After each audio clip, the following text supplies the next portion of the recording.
तो अब हम पैसिव इन्वेस्टमेंट से एक्टिव इन्वेस्टमेंट की तरफ जा रहे हैं और अब हम भी बोल रहे हैं हम भी ग्रेट बिजनेसेस खरीदना चाहते हैं। तो वॉरेन बफेट कैसे आइडेंटिफाई करता है ग्रेट बिजनेसेस को, सुपर बिजनेसेस को, उसकी बात करेंगे। तो पहले वॉरेन बफेट के स्टाइल को समझने से पहले वॉरेन बफेट के गुरु बेंजामिन ग्राहम के स्टाइल को समझने की कोशिश करते हैं। उस considered to be father of value investor. तो बेंजामिन ग्राहम जो वॉरेन बफेट का गुरु था, he was known to buy soggy cigarette butts, मतलब वो ग्रेट बिजनेसेस बाय नहीं करता था। In fact Benjamin Graham was more about buying businesses at discount. वो ये चिंता नहीं करता था कि वो बिजनेस ग्रेट है या खराब है। इनफैक्ट वो बोलता था अगर खराब कंपनी बहुत सस्ते डिस्काउंट पे मिल जाती है, बहुत बड़े डिस्काउंट पे मिल जाती है, तो भी मुझे फर्क नहीं पड़ता। एंड इनफैक्ट वॉरेन बफेट का स्टाइल भी, इनिशियल स्टाइल बेंजामिन ग्राहम से बहुत मिलता जुलता था। फिर चेंज कैसे हुआ वो समझते हैं। तो बेंजामिन ग्राहम को मैंने बोला उसके स्टाइल ऑफ इन्वेस्टिंग को वॉरेन बफेट हमेशा बोलता है soggy cigarette buts. Soggy cigarette butts मतलब बेसिकली समझिए दलाल स्ट्रीट पे, वॉल स्ट्रीट पे, क्राउडेड स्ट्रीट पे बहुत लोग सिगरेट पीते हैं, वो सिगरेट के लास्ट पफ रह जाता है और नीचे फेंक देते हैं। वो यूज होती है, सॉगी होती है और खत्म होने वाली होती है, उसमें कुछ रह नहीं जाता, बट एक दो पफ पी के रह जाते हैं, तो वो आप पी सकते हैं, एक दो पफ ले सकते हैं और उसके बाद वो खत्म हो जाता है। मतलब एक बैड कंपनी खरीदना जिसका प्राइस इतना कम हो जाए कि अगर उसको हम खरीद ले या पूरी कंपनी खरीद ले और उसके एसेट्स को हम एक एक करके बेचें, तो जो पैसा आने वाला है वो उसके मार्केट प्राइस के, शेयर के मार्केट प्राइस से ज्यादा है। जैसे कि समझिए हमने एक शेयर कंपनी खरीदी जिसकी हालत बहुत खराब हो रही है और उसका शेयर प्राइस जो है वो 100 रुपीज पे आ गया। लेकिन उस कंपनी को अगर हम खरीद लें और हम सारे उसके एसेट जितने भी उसका लैंड है, सब कुछ है, मशीनरी है, एक एक करके उसको बेचें, तो शायद हर शेयर होल्डर के पास 150 रुपए आ जाएंगे। तो कंपनी तो बंद हो जाएगी क्योंकि कंपनी बिजनेस प्रॉफिटेबल नहीं है, लेकिन एसेट 150 रुपए पर शेयर है, जबकि शेयर वैल्यू कितनी हो गई है 100 रुपीज। तो इसको बोलते हैं soggy cigarette buts. It is basically buying a bad business at a great price. क्योंकि हम एक खराब कंपनी खरीद रहे हैं जो बंद होने वाली है, जो प्रॉफिटेबल नहीं है, बट फिर भी उसमें लास्ट के 2-3 पफ रह गए। वॉरेन बफेट ने भी जब इन्वेस्टमेंट चालू किया, उसका इन्वेस्टमेंट स्टाइल भी काफी वक्त तक सॉगी सिगरेट बट्स इन्वेस्टमेंट था, Benjamin Graham style of investment था। तो वो भी अधिकतर ऐसी कंपनीज बाय करता था जो खराब थी लेकिन डिस्काउंट क्या मिल रहा होता था, ज्यादा। लेकिन बेंजामिन ग्राहम के स्टाइल में जो वॉरेन बफेट को रेप्लिकेट करते गया, बड़े स्केल पे ले गया, तो वॉरेन बफेट ने रियलाइज किया कि ये स्केलेबल नहीं है, क्योंकि धीरे धीरे उसके पास पैसा बढ़ते जा रहा था और सॉगी सिगरेट बट्स का साइज बहुत छोटा था, तो उसमें वो छोटा ही पैसा डाल सकता था, स्केल करना मुश्किल हो रहा था। और बार बार एक कंपनी को बेच के दूसरी कंपनी बार बार डिस्काउंट पे ढूंढना वो भी शायद मुश्किल हो रहा था। तब चार्ली मुंगर उसके पास आया और चार्ली मुंगर उसको मिला, जो उसका पार्टनर है चार्ली मुंगर, और चार्ली मुंगर ने उसको समझाया कि शायद बेंजामिन ग्राहम के इन्वेस्टिंग स्टाइल में ये प्रॉब्लम है कि इसको स्केल करना बहुत मुश्किल है। और उसने बोला rather than buying a bad company at a great price, you should buy great companies at good prices. इसका मतलब ग्रेट कंपनीज वो होती हैं जो फ्यूचर में हमेशा आगे बढ़ते रहेंगी, उनके फ्यूचर में प्रॉफिट बढ़ते रहेंगे, और क्योंकि उनके फ्यूचर में प्रॉफिट इतने ज्यादा होंगे तो उसके लिए अगर आप प्राइस गुड भी बढ़ देते हैं, मतलब आपको बहुत बड़ा डिस्काउंट नहीं मिलता, उसके लिए हल्का सा प्रीमियम भी पे कर देते हैं, तो भी उसको वो जस्टिफाई कर देता है। और उसके बाद ये बहुत फेमस कोट बना वॉरेन बफेट का और चार्ली मुंगर का, और उन्होंने बोलना चालू किया that we have realized that it is far better to buy a great company at a good price than buying a bad company at a great price. और फिर वॉरेन बफेट ने great businesses को identify करने के filter बनाए। तो Warren Buffett की जो स्पेशलिटी है वो इसमें है कि वो ग्रेट बिजनेसेस को आइडेंटिफाई करने के उसने कुछ फिल्टर्स बनाए हैं, और वो बहुत इतने साउंड फिल्टर्स बनाए हैं और इतने स्ट्रॉन्ग फिल्टर्स बनाए हैं कि वो विद इन मिनट्स ये बता पाते हैं कि इस कंपनी को उनको इंटरेस्ट होगा या नहीं होगा। तो वॉरेन बफेट जैसे बार बार बोलता है I am not a genius, I am good at certain spots and I stay around them. तो बोलता है बहुत सारी कंपनी ग्रेट होती हैं लेकिन हमको स्पेशल टाइप की कंपनीज ही समझ पड़ती है और हम उन्हीं स्पेशल टाइप की कंपनीज को उन्हीं में इन्वेस्ट करना चाहते हैं। तो वॉरेन बफेट इसको बहुत अच्छे से समझाता है एक बेसबॉल गेम का एग्जांपल देके। वो टेड विलियम्स की बात करता है जो शायद बहुत बड़ा फेमस बेसबॉल प्लेयर था, और वो बेसबॉल में अगर आपको पता हो रूल, तो बॉल आपके पास आती है, 3 बार फेंकी जाती है और तीनों बार आपको ट्राई करना है उसको हिट करने का। अगर आप 3 बार लगातार हिट नहीं कर पाते तो आप आउट हो जाते हैं। बट टेड विलियम जो है उसका जो स्कोरिंग रेट था वो बाकी अधिकतर लोगों से काफी ज्यादा था, और उसने अपने इंटरव्यू में समझाया कि मेरा रेट ज्यादा क्यों है। तो बार बार बोलता था मैं जब पहली बार बॉल आती है मैं हमेशा हिट तभी करता हूं जब वो स्वीट स्पॉट पे आती है, मतलब पहली बार अगर ऊपर आ रही है, नीचे आ रही है, जहां मारना मुश्किल होता है तो मैं उसको छोड़ देता हूं और तीसरे तक कई बार वेट करता हूं, लेकिन तीसरा फिर जैसा भी आए मैं उसको हिट करता हूं। लेकिन क्योंकि मैं 3 बार वेट करता हूं और कभी भी अगर स्वीट स्पॉट पे आती है और मैं बैट घुमाता हूं, और क्योंकि मैं राइट टाइम पे राइट जगह पे जो कंफर्टेबल होता है हिट करना वहां पे हिट करता हूं, तो मेरा स्कोरिंग रेट जो है वो ज्यादा है। और वॉरेन बफेट ने उससे ये सीखा कि इन्वेस्टिंग की दुनिया में भी आपको हमेशा हिट वही करना चाहिए जहां पे आपको कुछ समझ पड़ रहा हो, जो आपके स्वीट स्पॉट पे हो सकता है वो स्वीट स्पॉट बहुत ही लिमिटेड हो, लेकिन वो बोलता है यहाँ पे अनलिमिटेड आपको बॉल आ रही है, आपके पास कोई लिमिटेड चांसेस नहीं है। जैसे क्रिकेट में आपके पास 6 बॉल रह गई और आपको 36 रन चाहिए, तो बैट्समैन कभी प्ले नहीं करेगा, उसको हिट तो करना ही पड़ेगा। Whereas, अगर ये अनलिमिटेड ओवर मैच है तो आपको फर्क नहीं पड़ता कितनी बॉल आएंगी, आप वेट करते रहेंगे, प्ले करते रहेंगे, बॉल छोड़ते रहेंगे, हिट तभी करेंगे जब आपके स्वीट स्पॉट पे आएगा। और वॉरेन बफेट बार बार बोलता है ये एक अच्छे इन्वेस्टर की निशानी होती है कि उस पर बहुत बॉल फेंकी जाएगी, कोई फ्लिपकार्ट फेंकेगा, कोई ओला फेंकेगा, कोई उबर फेंकेगा, कोई बिटकॉइन फेंकेगा, लेकिन आप हिट तभी करेंगे जब आपको वो बॉल समझ पड़ेगी, वरना आप लेने वाले नहीं। अब वॉरेन बफेट ने, जैसे हमने बोला, वो स्वीट स्पॉट कौन सा है, उसने उसके लिए कुछ फिल्टर्स बनाए हैं ताकि उसको पता लगे कि शायद ये मेरे स्वीट स्पॉट पे है और वहां पर हिट करने की कोशिश करेगा। तो याद रखिए जब हम ये फिल्टर्स की बात करेंगे, दैट डज नॉट मीन ये फिल्टर्स फ्यूचर में चेंज नहीं हो सकते, दैट डज नॉट मीन कि हम ये बोल रहे हैं कि बस यही ग्रेट बिजनेसेस हैं, क्योंकि बहुत ग्रेट बिजनेसेस होते हैं, हम बस वो बिजनेसेस ढूंढ रहे हैं जो हमको समझ पड़ते हैं। तो वॉरेन बफेट ने कुछ ग्रेट बिजनेसेस को डिफाइन किया। तो किसने उसको पूछा आप कैसे बोलते हो कि ये बिजनेस ग्रेट है, तो बार बार बोलता है हम उन्हीं कंपनीज को ग्रेट बोलते हैं जिनमें सस्टेनेबल कॉम्पिटिटिव एडवांटेज है। तो वॉरेन बफेट बार बार बोलता है हम ग्रेट बिजनेसेस उन्हीं को बोलते हैं जिनमें सस्टेनेबल कॉम्पिटिटिव एडवांटेज होता है। सस्टेनेबल कॉम्पिटिटिव एडवांटेज, या तो वो सस्टेनेबल कॉम्पिटिटिव एडवांटेज बोलता है या कई बार वो बोलता है durable competitive advantage, sustainable competitive advantage या फिर ड्यूरेबल कॉम्पिटिटिव एडवांटेज। मतलब बेसिकली कोई बिजनेस होना चाहिए जिसके आसपास मोड्स हो। वॉरेन बफेट ने काफी बार ये वर्ड यूज करता है, द वर्ड इकोनॉमिक मोड्स। तो इकोनॉमिक मोड्स वॉरेन बफेट ने कॉइन किया है। जनरली मोड का मतलब होता है जब एक किंगडम बड़ा होता है, तो किंगडम का प्रॉब्लम क्या है, जब वो बड़ा होते जाता है तो वो इतना अट्रैक्टिव हो जाता है लोगों को अटैक करने के लिए, बहुत लोग उस पर अटैक करने की कोशिश करते हैं। तो कई किंगडम क्या करते हैं, अपने आसपास एक खड्डा खोद देते हैं और खड्डा खोद के उसमें वुडन प्लैंक्स बिछा देते हैं, और जब भी वो अटैक करने आता है तो वुडन प्लैंक्स ऊपर कर लेते हैं ताकि बेसिकली कोई किंगडम में घुस ना सके। तो उसको बोलते हैं मोड्स। तो मोड्स वैसे भी हो सकते हैं, जैसे मैंने बात की, वाटर मोड्स हो सकते हैं ताकि कोई एंटर ना करे। बट वैसे ही वॉरेन बफेट बोलता है कि बड़े बड़े बिजनेसेस भी किंगडम्स हैं, एक्चुअली एम्पायर्स हैं, और इन एम्पायर जब बड़े होते हैं और अट्रैक्टिव होते हैं, बहुत प्रॉफिटेबल होते हैं, तो बहुत लोगों को उनका प्रॉफिट का शेयर चाहिए होता है, और क्योंकि उनको शेयर चाहिए होता है तो वो उस पर अटैक करने की कोशिश करते हैं। तो वॉरेन बफेट बोलता है बिजनेसेस को भी अपने आसपास इकोनॉमिक मोड्स क्रिएट करने पड़ते हैं ताकि वो सस्टेनेबल मोड्स हो, ताकि कोई अटैक भी करे तो उनके बिजनेस पे इतना फर्क ना पड़े। तो कई लोगों ने वॉरेन बफेट को पूछा, आप कैसे ढूंढ लेते हो किसी बिजनेस में मोड है या सस्टेनेबल कॉम्पिटिटिव एडवांटेज है, या जिसको हम ड्यूरेबल कॉम्पिटिटिव एडवांटेज बोल रहे हैं, पता कैसे लगता है इसमें मोड है? तो वॉरेन बफेट अलग अलग तरीके से उसको समझाता है। तो पहले चीज वो बहुत बार बोलता है कि जैसे समझिए कोई बिजनेस जो करना बहुत ईजी है। एग्जांपल लेते हैं, समझिए कॉलेज स्टूडेंट से मिलिए, इंजीनियरिंग स्टूडेंट जो फाइनल ईयर में है या एमबीए स्टूडेंट जो फाइनल ईयर में है, और उसको पूछिए कि आप क्या बिजनेस करना चाहते हैं। अगर वो आपको बताएंगे कि क्या बिजनेस करने वाले हो, अगर उनके पास कोई आइडिया है बिजनेस स्टार्ट करने का, तो एक यंगस्टर जिसके पास ज्यादा पैसा नहीं है, जिसके पास ज्यादा कोई वर्क एक्स नहीं है, तो वो कौन से बिजनेस स्टार्ट कर सकता है? तो आज की डेट में अगर मैं पूछूं, जिसके पास फादर की कोई बैकिंग नहीं है, पैसा नहीं है, तो वो कौन से बिजनेस स्टार्ट करने वाला है? तो शायद कोई ऐप बनाने की कोशिश करेगा, ई कॉमर्स वाले बिजनेस में आएगा, या हो सकता है कोई वेबसाइट डिजाइनिंग वाले चीज में आएगा, या रिटेल ट्रेडिंग वगैरह में कुछ आएगा, या कोचिंग करने की कोशिश करेगा, पढ़ाने की कोशिश करेगा, एजुकेशन में आएगा। तो वॉरेन बफेट बोलता है ये है वो बिजनेस जो कोई भी स्टार्ट कर सकता है। तो these are really bad businesses और बैड एम्पायर्स, क्योंकि इन बिजनेसेस में अगर आपने एम्पायर्स बना भी लिए तो कोई ना कोई आएगा, क्योंकि लाखों लोग हर दिन कॉलेज से निकल के यंगस्टर्स ट्राई कर रहे हैं उस किंगडम पे अटैक करने की, और जब लाखों लोग अटैक करने की कोशिश करते हैं तो कोई ना कोई आपके किंगडम पे अटैक कर देगा। तो इनके मोड्स बहुत वीक है कि कोई भी बिजनेस में आ सकता है, एंट्री बैरियर ना के बराबर है, और आपके बिजनेस के मोड को तोड़ना बहुत आसान है। तो वो बोलता है इसलिए हम इन बिजनेसेस को अच्छा बिजनेस नहीं मानते, हम तो बिजनेसेस वो ढूंढते हैं जिनको स्टार्ट करना बहुत मुश्किल होता है। वॉरेन बफेट बिजनेस के बारे में बहुत बात करता है और बार बार बोलता है कि अगर आपको मोड समझने हैं तो आपको ये बिजनेस देखना चाहिए, जो बहुत से लोगों को बिजनेस नाम सुन के अच्छा नहीं लगता, और हम उस बिजनेस के बारे में बहुत डिटेल में बारे में बात करेंगे, और फिर देखेंगे कि सच में क्या वो बिजनेस इतना अच्छा खराब है जैसा हम सोचते हैं, या हो सकता है बिजनेस हम बिजनेस के बारे में नहीं बट प्रोडक्ट के बारे में शायद खराब सोचते हैं, बट उसके बारे में हम बात करते हैं वो बिजनेस है क्या। तो वॉरेन बफेट बार बार बोलता है अगर आपको मोड समझना है तो बिजनेस देखना चाहिए आपको कोका कोला का। तो कोका कोला का क्या मोड है वो समझते हैं। तो मुझे बताइए, आप में से कितने लोग जो बिजनेसमैन हैं या जो कॉलेज से निकले हैं, या एक आम बड़ा बिजनेसमैन भी, कितने ऐसे बिजनेसमैन हैं जो आज कोल्ड ड्रिंक खोलने की कंपनी खोलने की कोशिश कर रहे हैं, कोल्ड ड्रिंक की कंपनी खोलने की कोशिश कर रहे हैं? तो आंसर है शायद नेग्लिजिबल। और प्रॉब्लम ये है कि आप इसलिए स्टार्ट नहीं कर पा रहे कोल्ड ड्रिंक की कंपनी क्योंकि इस किंगडम पे अटैक करना नियरली इम्पॉसिबल हो गया है, और क्योंकि किंगडम बहुत बड़ा हो गया है तब लोग उस पर अटैक करना चाहते हैं, और अटैक नहीं हो रहा तो लोग अलग अलग तरीकों से अटैक कर रहे हैं। तो समझते हैं कैसे।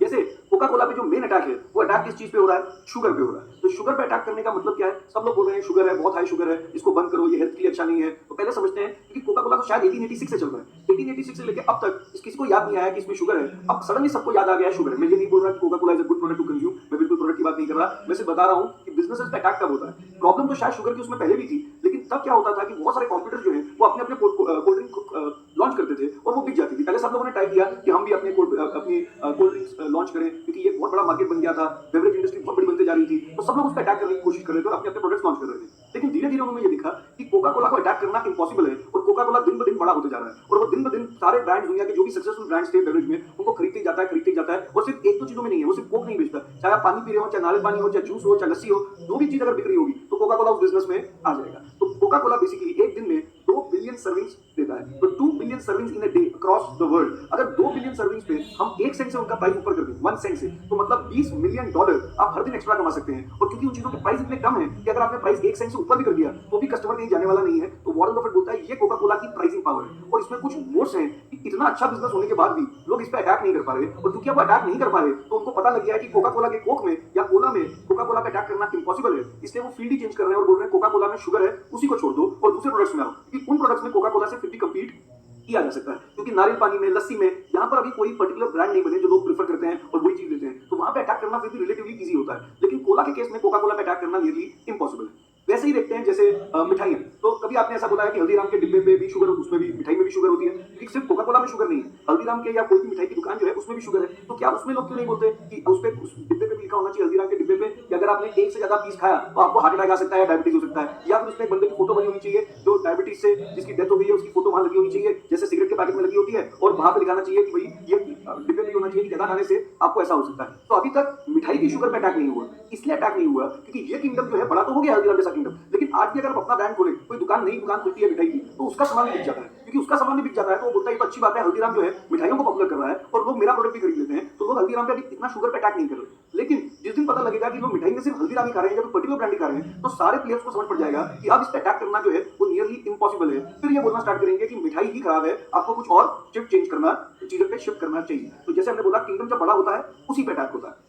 सिमिलरली सिगरेट बिजनेस में भी देखेंगे तो अटैक कैसे होता है कि सिगरेट खराब है, और वो अटैक इसलिए हो जाता है क्योंकि पहले तो बहुत लोगों ने अपनी अपनी सिगरेट बनाई और सब लोगों ने सिगरेट बेचने की कोशिश की। फिर धीरे धीरे एक एड में एडवर्टाइजमेंट में बैन लग गया कि सिगरेट एडवर्टाइजमेंट नहीं करी, आप नहीं करी नहीं सकते, आप पुरानी भी एडवर्टाइजमेंट नहीं कर सकते, क्योंकि आप कोई एडवर्टाइजमेंट ही नहीं कर सकता। तो इसका मतलब सिगरेट को पॉपुलर करना या नए ब्रांड को लॉन्च करना नियरली इम्पॉसिबल है। तो सबको पता लगा इस किंगडम पे अटैक नहीं किया जा सकता है, किंगडम को ही क्या कर दो, खत्म कर दो। I am not at all promoting these two products, I don't smoke my self, तो मैं बिल्कुल नहीं बोल रहा कि आपको स्मोकिंग इज नॉट बैड और समथिंग। मैं बस बोल रहा हूँ कि बिजनेसेस जब बहुत बड़े हो जाते हैं तो उस पर अटैक होना शुरू हो जाता है। चाहे पहले भी उनमें खराबियां थी, पहले उस पर इतना अटैक इसलिए नहीं होता था कि किंगडम इतना बड़ा नहीं बना था। फिर लोगों ने वॉरेन बफेट को पूछा, तो आप पता कैसे करते हो कि मोट है? ये तो पता कर लिया कि इनमें मोट नहीं है, जो बिजनेसेस कोई भी स्टार्ट कर सकता है। ये कैसे पता लगे कि इन कंपनीज में मोट है? तो वॉरेन बफेट ने उसके लिए अपने कुछ पॉइंट बना के रखे। तो वॉरेन बफेट बार बार बोलता है कि अगर आपको ढूंढना है कि किसी बिजनेस में मोट है कि नहीं, तो उसके हमने कुछ पॉइंट्स बनाए हैं और वो पॉइंट्स लिखना मैं अभी स्टार्ट कर रहा हूँ आपके सामने। तो वॉरेन बफेट बोलता है कि अगर मोट होगा तो मोट का पहला साइन होगा कि मोट उसमें डेवलप करना ज्यादा इजी होता है जो लो कॉस्ट प्रोडक्ट हो। मैं ऐसा नहीं बोल रहा low cost high cost product में मोट नहीं हो सकता, बट उस मोट को सस्टेन करना मुश्किल होता है हाई कॉस्ट प्रोडक्ट के मोट को।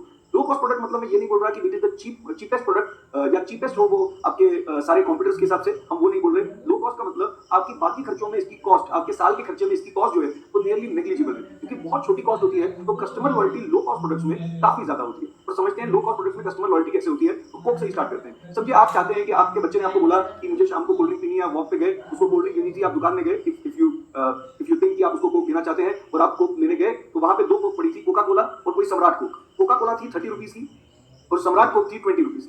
अब आपको डिसाइड करना है, आपका बच्चा जो 10 साल का है, 15 साल का है, उसको कोल्ड ड्रिंक पीनी है, तो या तो कोका कोला देनी है या सम्राट कोक देनी है। तो नई कोई ब्रांड आया, सम्राट कोक का कोई डब्बा अलग से पड़ा हुआ है, तो आप कौन सा प्रेफर करेंगे? तो मोस्ट प्रोबेबली आप बोलने वाले हैं कोका कोला, अगर इन दोनों में से चूज करना है। बिकॉज आपको लग रहा है 30 रुपए का हुआ तो क्या हुआ, 10 रुपए एक्स्ट्रा भी पे करने पड़ रहे हैं, अगर 50% भी महंगा है तो कोई बात नहीं, लेकिन आपका प्यार जो है अपने बच्चे के लिए वो बाहर आता है और आप बोलते हैं नहीं नहीं यार, कोका कोला तो बेस्ट है, हाइजीनिक है, मैं कोका कोला ही दिलवाऊंगा। यही अगर आप, मैं दूसरा एग्जांपल दूं तो आपको पता लगेगा सिचुएशन कुछ चेंज हो जाएगी। जैसे आपके बच्चे ने बोला पापा मुझे एक फोन खरीदना है, तो आप दुकान में गए, एक फोन था 30,000 रुपीज का, समझिए सैमसंग का फोन, और HTC का फोन है समझिए 20,000 रुपीज का। अब आपका बच्चा बोल रहा है पापा मेरे को 30,000 वाला लेना है। यहाँ पर आप फिर भी उसको कन्विंस करने की कोशिश करेंगे कि कौन सा ले, 20,000 रुपीज वाला दिलवाने की कोशिश करेंगे। यहाँ पर आपका प्यार काफी कम हो जाएगा, क्योंकि शिफ्ट करने से जो कॉस्ट में जो बचत हो रही है वो रिलेटिवली क्या है, काफी ज्यादा है, जबकि उसमें परसेंटेज वाइज सेम है, बट 30 रुपीज के बदले 20 रुपीज का लेना उसमें इतनी बचत नहीं हो रही, बट 30,000 के बदले 20,000 का फोन लेना उसमें 10,000 रुपीज की बचत हो रही है। तो शिफ्ट करने से बचत आपकी बहुत ज्यादा हो रही है, इसलिए वहां पर कस्टमर लॉयल्टी काफी कम हो जाती है। बट लो कॉस्ट प्रोडक्ट्स में कस्टमर कभी भी प्राइस की वजह से अपना प्रोडक्ट नहीं छोड़ता। जैसे कोका कोला के इसमें आप नहीं छोड़ते, मैगी 10 रुपए का एक पैकेट आता है, अगर कोई 8 रुपए का पैकेट आ जाए, कोई नया ब्रांड जो आपको टेस्ट में पसंद नहीं है, समझिए जीपी रामेन, अगर आपको टॉप रामेन वगैरह पसंद नहीं है अगर, तो क्या आप 10 रुपए की चीज छोड़ के 2 रुपए बचाने के लिए 8 रुपए का प्रोडक्ट ले लेंगे? तो शायद नहीं। पार्ले जी का पैकेट अगर 5 रुपए का आता है, तो 5 के बदले अगर 4 का आएगा, तो क्या आप उस पर शिफ्ट कर जाएंगे? अगर आपको टेस्ट, अगर उसका टेस्ट आपको अच्छा ना लगे, तो कस्टमर इतना शिफ्ट करने की कोशिश नहीं करता, क्योंकि बचत जो हो सकती है शिफ्ट करने से वो नियरली नेग्लिजिबल है। जैसे शैम्पू, एक कोई 50 रुपए का है, एक 40 रुपए का है, अगर आपको ऐसा लगता है कि 50 वाला आपके हेयर टाइप को सूट करता है, तो एक्चुअली आप आसानी से 10 रुपए बचाने के लिए शिफ्ट करने वाले नहीं है। टॉप्स में भी हो सकता है, ऐसे बहुत सारे प्रोडक्ट्स हो सकते हैं जहां पे कॉस्ट लो है, तो आपको शिफ्ट करने में इतना कोई बचत में फायदा नहीं होता, इसलिए आप शिफ्ट नहीं करते और आपकी लॉयल्टी काफी हाई रहती है। इनफैक्ट जो आज जियो एक कनेक्शन, जो जियो फोन आए या जियो कनेक्टिविटी आई, तो वहां पर भी आपको देखना है कि कई लोग जिनके महीने के बिल बहुत ज्यादा है, 1000-2000 रुपए, और उनके लिए 1000-2000 रुपए इतनी बड़ी बात नहीं है, तो उनके लिए भी आज भारतीय एयरटेल का कनेक्शन बंद करके या वोडाफोन का कनेक्शन बंद करके या आइडिया कनेक्शन बंद करके जियो का फोन खरीदना, उसमें भी काफी रेजिस्टेंस होती है। बट स्टूडेंट्स के लिए, यंगस्टर्स के लिए, जिनके लिए आज वो अमाउंट बड़े हैं 1000 रुपए 2000, तो वो फिर भी 2000 रुपए बचाने के लिए एकदम से जियो की तरफ शिफ्ट कर सकते हैं। तो याद रखिए, लो कॉस्ट प्रोडक्ट्स खासतौर पे आपके खर्चों में अगर वो खर्चा रिलेटिवली छोटा हो, तो आपके शिफ्ट करने के चांसेस काफी कम होते हैं। तो इसलिए लो कॉस्ट प्रोडक्ट्स में कस्टमर लॉयल्टी काफी हाई होती है। अब सिर्फ लो कॉस्ट प्रोडक्ट एक मोड नहीं है, लो कॉस्ट प्रोडक्ट एक टाइप का मोड है, क्योंकि अब अगर आपको कोका कोला पे अटैक करना है तो बहुत मुश्किल होने वाला है, क्योंकि प्राइस पे कोका कोला पे अटैक करना, एक तो ऐसी कोल्ड ड्रिंक लेके आना जो कोका कोला से सस्ती है, वो अपने आप में बहुत बड़ा प्रॉब्लम है, और अगर आप सस्ती ले भी आए तो कस्टमर शिफ्ट कर जाएगा, वो भी बहुत मुश्किल है। तो पहला मोड आपको जो तोड़ना है कोका कोला का, वो लो कॉस्ट प्रोडक्ट का मोड है, या पार्ले जी का मोड या मैगी का मोड, ये तोड़ना बहुत मुश्किल हो सकता है। दूसरा, वॉरेन बफेट बोलता है सिर्फ लो कॉस्ट नहीं होना चाहिए, ये बहुत वीक मोड है। अगर सिर्फ लो कॉस्ट मोड, उसके साथ क्या होना चाहिए, ब्रांड। तो वो बोलता है लो कॉस्ट तो होना ही चाहिए, साथ में ब्रांड भी होना चाहिए। जैसे कोका कोला केस में कि वो खर्चा आपका रिलेटिवली छोटा भी है और साथ में बहुत बड़ा ब्रांड है, तो क्योंकि बहुत बड़ा ब्रांड और ब्रांड रिकॉल है, जब आप कोका कोला ले जाते हैं, कोल्ड ड्रिंक लेने जाते हैं, तो आपको कोक याद आती है और आपको लगता है बहुत बड़ा ब्रांड है, तो आप उसके लिए बहुत छोटे ब्रांड्स को छोड़ देते हैं।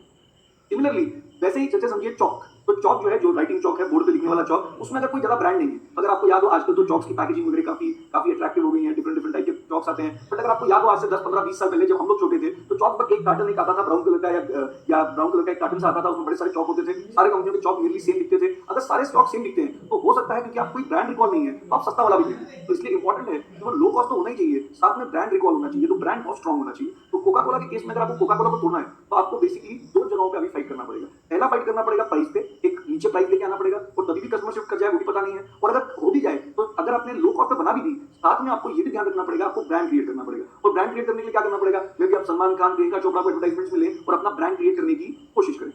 अगर आपने लो कॉस्ट और ब्रांड वाला मोड तोड़ भी दिया तो तीसरा मोड तोड़ना और मुश्किल हो जाता है, विच इज डिस्ट्रीब्यूशन।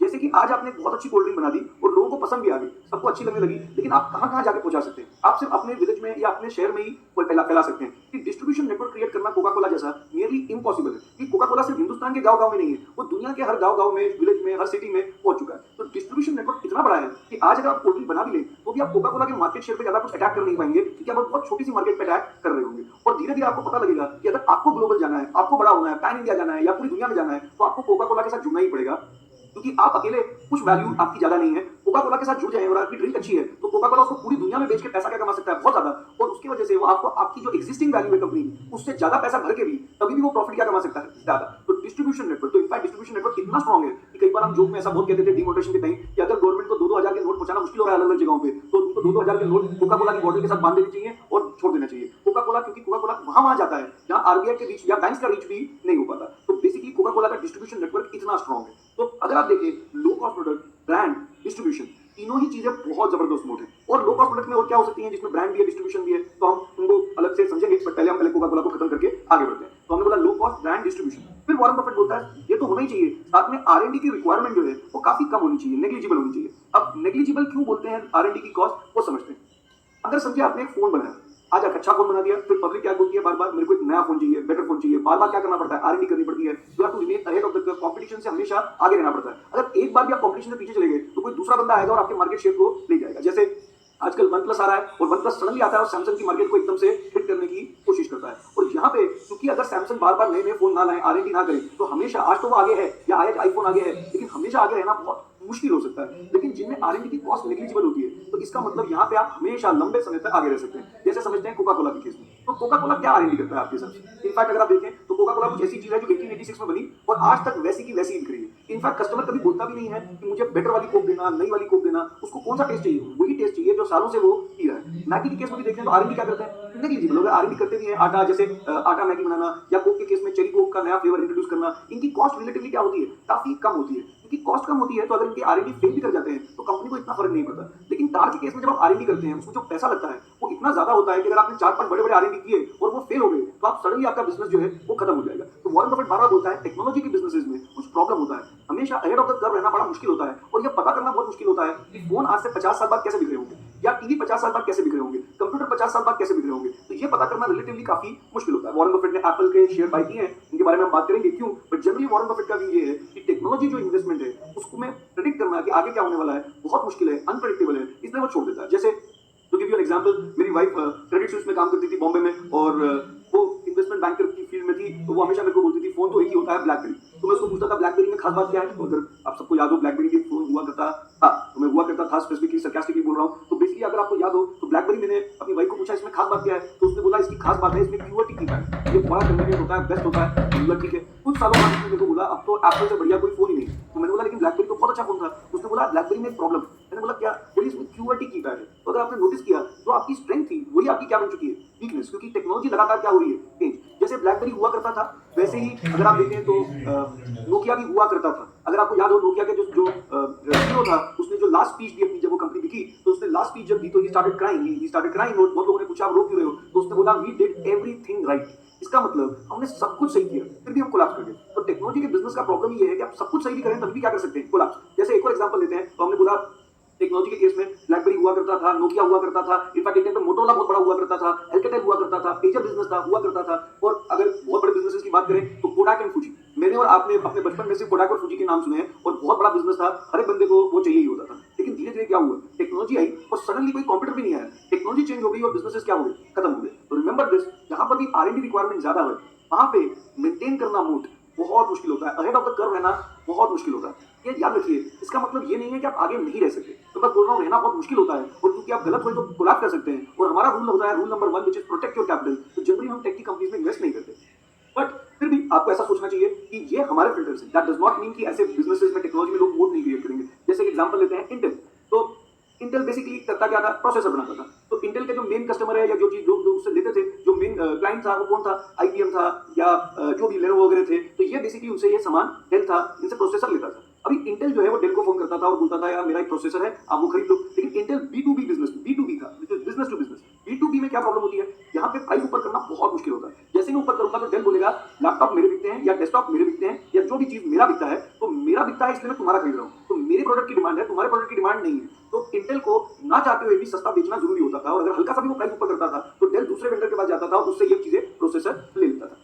अब क्योंकि ये प्रॉब्लम आ रही थी तो इंटेल के लिए पैसा कमाना बहुत मुश्किल था। तो मैं जनरली हमेशा से ऐसा मानता था कि इंटेल एक बैड बिजनेस है, क्योंकि ये बी टू बी है, कस्टमर से प्रीमियम चार्ज करना नियरली इम्पॉसिबल है। जबकि अगर आप देखें कोका कोला के केस में मैं प्राइस ऊपर कर दूं तो कस्टमर फिर भी आते रहता है, मैगी के केस में प्राइस 10 का 12 भी कर दूं तो भी कस्टमर आते रहता है, वहां पे कस्टमर आसानी से शिफ्ट नहीं करता। बट इंटेल का प्रॉब्लम ये था कि जैसे ही मैं प्राइस ऊपर करता हूं तो जो बंदा है मेरा वो बेसिकली मेरे को छोड़ने की बात करता है। बट इंटेल ने वंडरफुल गेम खेला, और वो वंडरफुल गेम क्या है और उससे हम सबको इंटेल से कुछ सीखना चाहिए और अपने अपने बिजनेस में इंप्लीमेंट करने की कोशिश भी करनी चाहिए। तो इंटेल ने क्या किया, उसने समझा कि मेरा बी टू बी काम है और बी टू बी में, बिजनेस टू बिजनेस में मेरे लिए पैसा कमाना मुश्किल है, तो उसने सी पे अटैक कर दिया, मतलब कंज्यूमर पे अटैक कर दिया। और कंज्यूमर पे कैसे अटैक किया, उसने बेसिकली ये किया कि कंज्यूमर को एड दिखाया इंटेल इनसाइड। अब मेरे जैसा बंदा जिसको टेक्नोलॉजी की कोई अंडरस्टैंडिंग नहीं है, वो बेसिकली बस इंटेल इनसाइड का ऐड देखता था और फिर वो लैपटॉप लेने जाता था। जैसे वो लैपटॉप लेने जाता था तो वो डेल के शोरूम में जाता था और बोलता था मुझे लैपटॉप चाहिए। लैपटॉप देखता था, उस पर इंटेल इनसाइड नहीं होता था, क्योंकि उस पर इंटेल इनसाइड नहीं लिखा होता था। तो मेरे जैसा आदमी जिसको प्रोसेसर की कोई नॉलेज नहीं है, मुझे नहीं पता इंटेल अच्छा है खराब है जो भी है, मुझे बस लगा कि इसमें इंटेल इनसाइड क्यों नहीं है। तो मैंने उनको बोला ये तो इंटेल इनसाइड नहीं लिखा हुआ। तो उन्होंने बोला हमारा भी प्रोसेसर है, वो भी बहुत बढ़िया है, हमारा ये प्रोसेसर है। तो मैंने उनको बोला नहीं नहीं, मेरे को तो सिर्फ क्या चाहिए, इंटेल इनसाइड वाला ही चाहिए। तो बेसिकली अब प्रॉब्लम ये था, डेल को इंटेल को कांटेक्ट करना पड़ता था और डेल इंटेल को बोलता था मेरे को तुम्हारा प्रोसेसर चाहिए, और इंटेल बोलता था हम सबको नहीं देते सर, हम महंगा ही बेचते हैं, कुछ ही लोग खरीद सकते हैं। फिर भी डेल बोलता था कोई बात नहीं, तुम महंगा दे दो, क्योंकि कस्टमर को अब क्या चाहिए, इंटेल इनसाइड। तो Intel inside is a very good example, जहां पे हम मोड में बहुत लेट मोड समझ पाया। तो ऐसे बहुत से मोड्स होंगे जो हमको आज समझ नहीं पड़ रहे होंगे, लेकिन बाद में हमको समझ पड़ना स्टार्ट हो जाएगा। इसके लिए अंडरस्टैंडिंग ऑफ बिजनेस, कस्टमर क्या सोचता है, वो होना बहुत जरूरी है।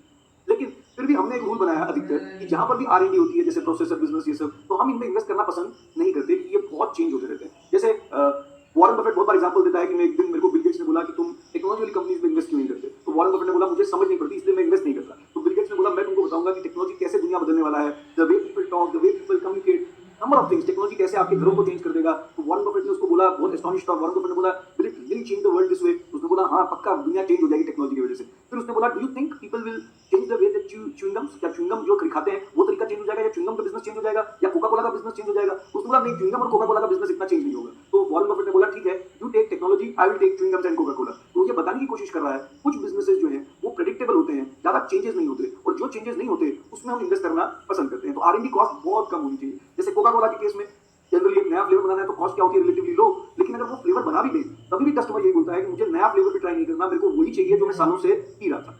इसलिए कोका कोला जनरली आप देखेंगे क्या चेंजेस करता है, क्या R&D करता है, बॉटल जो कंटेनर है वो चेंज करते रहता है, कि R&D के लिए ज्यादा कुछ करने के लिए है नहीं।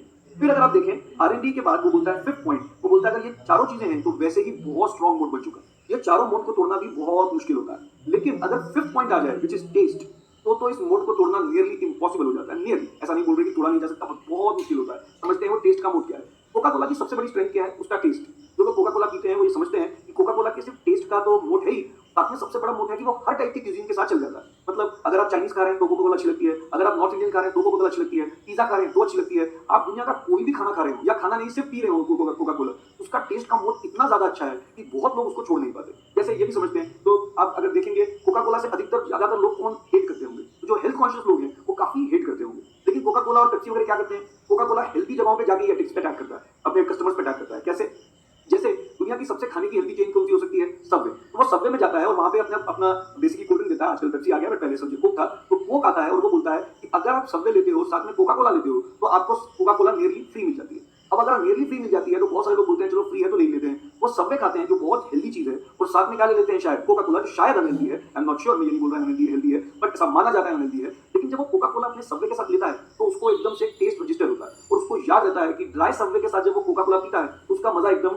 डिफरेंट होता है, and then he gets addicted to that taste. और टेस्ट का मोड तोड़ना बहुत मुश्किल होता है। And I seen number of youngsters, मैं बहुत यंगस्टर्स देखता हूँ जो बहुत हेल्थ कॉन्शियस हैं, जिम जाते हैं, बहुत डाइट का ध्यान रखते हैं। तो मैं एक दिन सबवे में सबवे ले रहा था, तो मेरे आगे एक बहुत ही health conscious I think 25 year old लड़का था, और वो वहाँ पे गया। उसने बोला कि मुझे मल्टीग्रेन ब्रेड चाहिए, दूसरी ब्रेड नहीं चाहिए, विदाउट चीज चाहिए, वेजीज ज्यादा चाहिए, बहुत कुछ किया। फिर लास्ट में उसने बोला Subway with Coca Cola, with Coke. तो मैं बड़ा सरप्राइज हो गया, मुझे लगा यार ये इतना हेल्थी चीजों के बारे में बात कर रहा था, साथ में उसने कोका कोला क्यों ली। तो मैंने उससे बात की कि आपने कोका कोला क्यों ली, क्योंकि आप इतना हेल्थी चीजों के बारे में बात कर रहे थे। तो उसने बोला मैं सब कुछ छोड़ पा रहा हूँ, लेकिन मैं सालों से ट्राई कर रहा हूँ कोका कोला छोड़ने की, बट ये छोड़ना मेरे लिए नियरली इम्पॉसिबल है। कि टेस्ट का मूड बहुत स्ट्रांग होता है। जिसको एक बार पिज्जा के साथ कोका कोला पीने की आदत पड़ जाए, नेक्स्ट टाइम अकेला पिज्जा खाना बहुत मुश्किल है। जिसको एक टाइम सबवे के साथ कोका कोला पीने की आदत पड़ जाए, वो तोड़ना बहुत मुश्किल है। उसी तरीके से अगर आप देखें तो पार्ले जी का मोट है, बॉन बिस्किट का मोट है, ओरियो बिस्किट्स का मोट है, ये टेस्ट का मोट है। इस मोट को तोड़ना नियरली इम्पॉसिबल हो जाता है, क्योंकि एक तो लो कॉस्ट है, और क्योंकि मेरे को इतनी पसंद है कि मुझे खा के अच्छा लगता है, और कॉस्ट भी लो है, तो कस्टमर शिफ्ट करने के चांसेस बहुत कम हो जाते हैं। और क्योंकि ब्रांड भी है, और क्योंकि डिस्ट्रीब्यूशन नेटवर्क भी है, और R&D रिक्वायरमेंट नेग्लिजिबल है, तो एक बार मैं पार्ले जी बनाता हूँ और मुझे कुछ भी R&D करने की जरूरत नहीं पड़ती। अगर आप देखें पार्ले जी ने क्या चेंज किया इतने सालों, कुछ भी नहीं। इनफैक्ट वो पैकेट चेंज करने के लिए भी प्रॉब्लम हो रही थी। जो कागज का पैकेट आता था उसको उसने उनको प्लास्टिक का पैकेट किया। इनफैक्ट दे वर डिबेटिंग, वो जो बच्चा छोटा सा उसका जो बच्चा बना हुआ था उसको भी बड़ा करें कि नहीं करें, क्योंकि बच्चा जो है उस पैकेट से रिलेट कर लेता है। आम आदमी बेसिकली वो पैकेट का कलर देखता है, बच्चा देखता है, और छोटे बच्चों को तो अगर रीड करना नहीं आता, वो बेसिकली सिर्फ वो पैकेट देख के उनको रिकॉल हो जाता है और वो पैकेट उठा लेते हैं। जैसे मेरे बच्चे के केस में 4.5 ईयर ओल्ड सन, और उसके केस में किंडर जॉय की लॉयल्टी जो है वो अमेजिंग है। तो देखते हैं इस Kinder Joy low cost product, absolutely yes. Is there a brand? Yes. Distribution network Kinder Joy का ह्यूमंगस। R&D रिक्वायरमेंट जो है वो नेग्लिजिबल है, कुछ चेंज होने वाला नहीं है। और टेस्ट तो याद रखिए, R&D में उनको उसका शेप भी चेंज नहीं करनी चाहिए, और कलर भी चेंज ज्यादा नहीं करना चाहिए, क्योंकि ज्यादा कलर चेंज करने से क्या हो सकता है, बच्चा शायद रिकॉल नहीं कर पाएगा ये वही चॉकलेट है। तो अगर आप मेरे बच्चे के केस में किंडर जॉय की लॉयल्टी देखेंगे, तो मैं हर क्लासेस में एग्जांपल देता हूं कि अगर आपको लॉयल्टी समझनी है किसी प्रोडक्ट की, तो आपको मेरे बच्चे की लॉयल्टी देखनी चाहिए किंडर जॉय के लिए। And is very smart, he goes to any mall with me. Mall में वो अलग अलग जगहों पे घूमता है, फिर उसको अपना व्हाइट कलर का जो किंडर जॉय का जो शेप का जो चीज है वो दिख जाती है, वो वहां जाता है और नीचे लेट जाता है, और लेट के चिल्लाना स्टार्ट करता है और बोलता है पापा मुझे किंडर जॉय जब तक लेके नहीं दोगे मैं यहाँ से उठने वाला नहीं। इसको कहते हैं ब्रांड लॉयल्टी। और मेरे बच्चे के सामने किंडर जॉय के सामने जो 40 रुपए का है, उसके सामने उसको आप 2000 रुपए की चॉकलेट दे दें, तभी भी वो अपने प्रोडक्ट को छोड़ने वाला नहीं। तो बहुत ह्यूमंगस ब्रांड लॉयल्टी होती है। Taste, R&D requirement, distribution, brand, low cost product, इन बिजनेसेस को हम बोलते हैं ग्रेड ए मोड्स।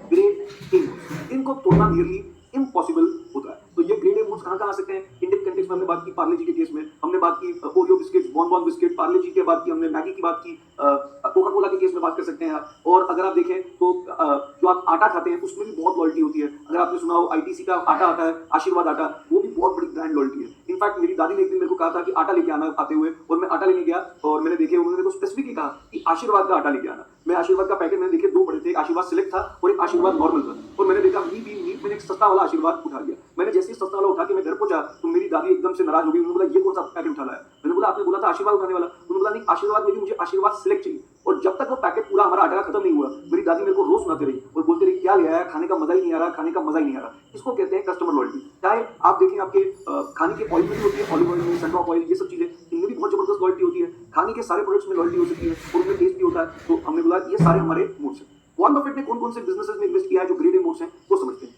तो वॉरेन बफेट के पास एक सीज कैंडी है। सीज कैंडी बेसिकली एक चॉकलेट बिजनेस है, तो एक low cost product, brand, distribution, R&D requirement कम है, टेस्ट कम होती है। फिर अगर आप देखें हाइंस केचप, तो केचप बिजनेस में उसने इन्वेस्ट किया है और बार बार बोलता है, केचप में क्या देखा है, बोलता है हमको बस केचप की खास बात लगती है कि ये बिजनेस 50 साल बाद भी वैसा ही रहेगा। तो केचप कैसी बिक्री होगी आज से 50 साल बाद? थोड़ा नमक ज्यादा हो गया होगा या कम हो गया होगा, समथिंग गार्लिक ज्यादा हो गया होगा, कम हो गया होगा, ज्यादा R&D रिक्वायरमेंट नहीं।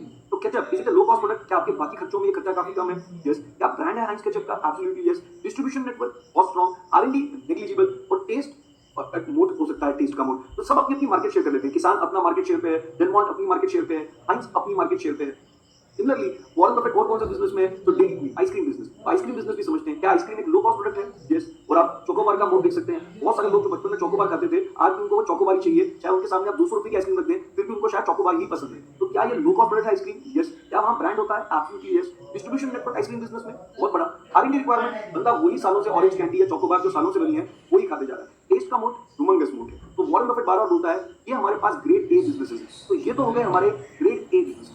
अब हम लोग कई बार ग्रेड बी बिजनेसेस के बारे में भी बात करते हैं। तो ग्रेड ए में तो ये सारे के सारे मोड होते हैं। अब नेक्स्ट सेशन में बात करेंगे कौन से ऐसे बिजनेसेस हैं जो ग्रेड ए।